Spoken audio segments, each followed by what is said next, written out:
here with a colleague in the industry, Josiah from Rapid Labels.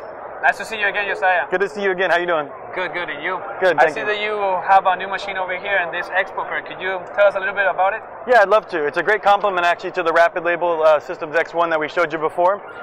What this is a drag knife cutter.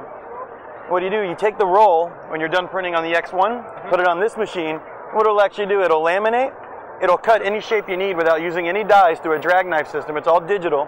It'll come through here, slit if necessary, and you'll get a finished roll here at the end. It runs at its max speed, about 4 to 5 meters a minute, and it's our newest addition to Rapid Label Systems. How is the development of all your services lately in the industry? Development's great. As you know, we have wonderful distributors for Latin America, including Amidia, who we've been partners with now for over a year and a half. We're doing great things for all of Latin America. We have new distributors in Canada, and we're doing very well directly here in the United States. I'm glad to hear that, and I'm glad to see you again, friend. Good to see you too. I appreciate it. I wish you the best for the rest of the expo. I appreciate that. Thank you so much.